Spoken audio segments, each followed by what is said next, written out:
Hey everybody, I've been getting a lot of questions lately like this one. It made me realize I didn't have a video explaining the steps you actually take to earn college credit through CLEPs and DSSTs. So here we are. I'm just going to point everybody towards this video when they ask. If we haven't met yet, I'm Justin from Free-Clep-Prep.com, a site that has been helping people study for CLEPs and DSSTs for the last 17 years. The studying is an important part of the process, but let's dial it back a little bit and start at the very beginning. What exactly are these exams? CLEP stands for College Level Examination Program, and the name really says it all. These are college-level tests created and administered by the College Board, the same organization that gives the AP and SAT exams. DSST stands for Dante's Subject Standardized Tests. These were originally created for the military, but are now open for everybody. Dante's is actually another acronym because the military loves their acronyms. These are owned and administered by Prometric, which also administers a few hundred other IT certifications and various licensing tests. Here's the important part about both of these exams. If you pass a CLEP or a DSST, many colleges will award credit towards a degree. Since you can study and take these in weeks instead of attending classes for months, and since registering for these tests only costs around $100 instead of thousands for a college class, you can probably guess why they're so popular. So that's what they are. Now, how do we use them? The first and foremost thing to understand is that different colleges have different transfer policies, and that's what you'll be doing here. You're going to be transferring credit in from CLEPs and DSSTs, and then the colleges will apply those credits towards a degree. And this is what trips a lot of people up because they start asking, what are the easiest CLEP or the easiest DSST so they can start studying right away? What they should be asking is what CLEP or DSSTs their college will actually accept for their degree. And that's step one. You need to go talk to your college. You can call or email your advisor, or if you're not enrolled yet, get online and find some up-to-date info on what they accept. Sometimes you'll find this in the student handbook on their website. Other times you may hear about it from current students. The College Board even has a tool to help you find a college's CLEP transfer policy. Just understand, none of these resources matter in the end. The only one that matters is getting it in writing from the college itself. Transfer policies change yearly, so what a college accepts today might not be the same tomorrow. What if you're watching this video and you haven't picked a college yet?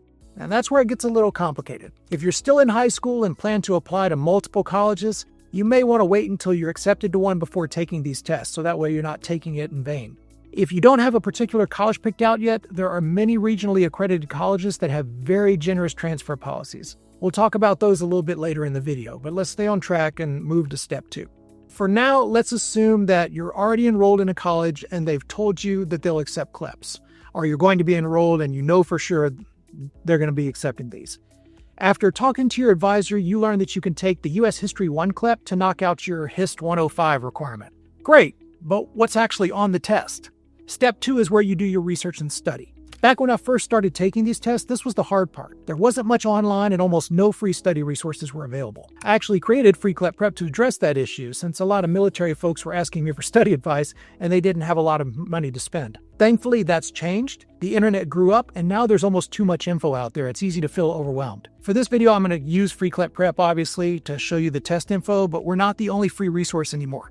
Use whatever works for you. I just want you to pass. So you'll find the list of all CLEPs and DSSTs on this page, which I'll link in the description below. We want to study for U.S. History 1, so we're going to go there. And first up, we'll find some test info. The one I want you to focus on here is the ACE recommended passing score. ACE is the American Council on Education, and they're saying that if you score a 50, then you're showing a C level of understanding for the subject. For those from other countries, U.S. schools usually grade A, B, C, D, F, so C is right in the middle. The vast majority of colleges will use this ACE recommended grade to determine if you get credit. The vast majority of that vast majority won't give you a grade score, but it'll simply be pass or fail on your transcript. Now, some colleges will require higher scores. A very few will give grades based on different scores, like 50 for C, 60 for B, etc. Again, this is why it's important to talk to your advisor. They'll be able to tell you what the policy is for your college. Moving on, the next important link is this one for the fact sheet. This is straight from the College Board and provides a breakdown of what's on the exam. Prometric also has these for DSSTs. These used to be almost useless, but the College Board has done a great job lately updating them, and now they're incredibly useful. It's still kind of hit or miss with Prometric. Each fact sheet is going to be different.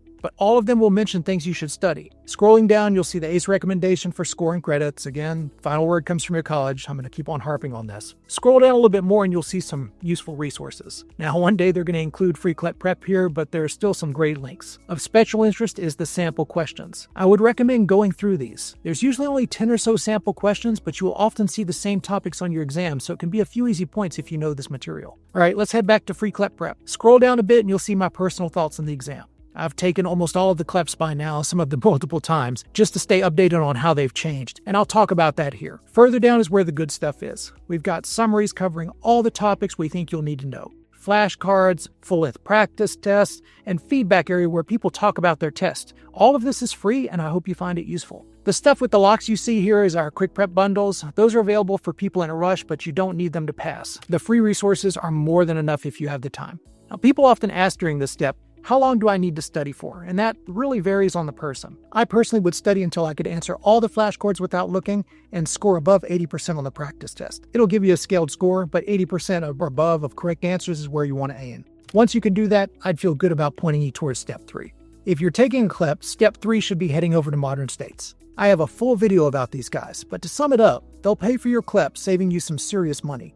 All you have to do is register and then take a few free quizzes and a final test. If you pass those, they'll give you a voucher that pays for your CLEP. It's pretty sweet, right? They also offer video lectures on the subject, so if you prefer them to reading, they're a good resource. Their quizzes and finals tend to be much easier than the real CLEPs, which has gotten a lot of people into trouble. I wouldn't recommend using them as a sole study resource. Still, they're useful for supplemental study, and the voucher program is hard to beat. Definitely get that voucher if you're taking a CLEP. There's no such thing for the DSSTs, unfortunately. Once you have a voucher, it's on to step 4, which is where you register for the actual exam. You can do this at clep.collegeboard.org for CLEPs and getcollegecredit.com for DSSTs. You'll need to create an account first, and then you'll have the option to register for the test you want. In our case, we're registering for the U.S. History 1 CLEP. We can choose whether to take it at a testing center or online. Now, if you have a testing center nearby, I always suggest doing that. Online proctoring is great when you don't have something close, but CLEP's online proctoring comes at an extra cost. That's not a huge deal because most testing centers also charge like an extra $20 to $40. The big issue is that online proctors can really hit or miss. There are plenty of horror stories about people getting accused of cheating, proctors not showing up, or being required to jump through different hoops for each proctor. Of course, there are people that have no problems at all with online proctoring.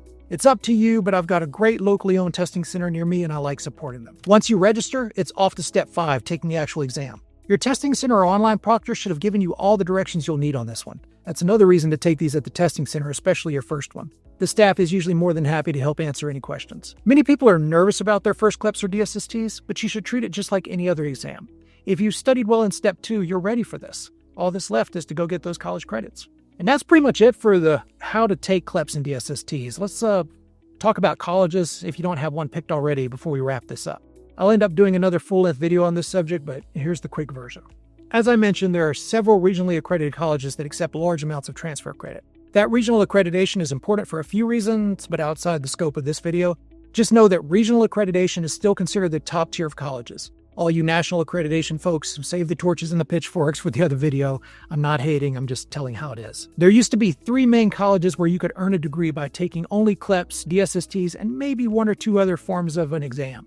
You would transfer in 117 credits, take one of their exams or classes, and get your degree.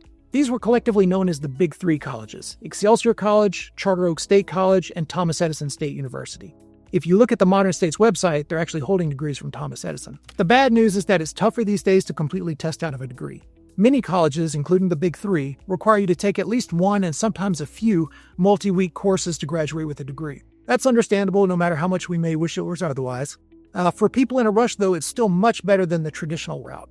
Even if you only transfer in 90 credits, that's still saving you 3 years of time and tuition. Even better news, over the last few decades, more schools have been open to accepting transfer credit. Just to name a few beyond the Big 3, you have Western Governors University, which is an awesome place in its own right, Franklin University, Purdue Global, Southern New Hampshire University, and the University of Arizona. All of those are going to have their own policies, and the types of degree you're going for does matter, but they're a good place to start if you're looking to use CLEPs or DSSTs. I'll include links to all of these colleges in the descriptions. If you've watched the video to this point, you now know everything you need in order to get college credit with CLEPs or DSSTs. I hope you found it useful. If you did, consider hitting the like and subscribe buttons below. It keeps YouTube happy and lets me know we're actually helping folks. If you're subscribed and hit the bell, you also get notified when we drop new videos and offer free promos for our Quick Prep bundles. I often ask people to help me test those before they go up for sale, and the more people that test them, the better for everybody. I wish you all the best in life and with your exams. We're cheering for you. Take care.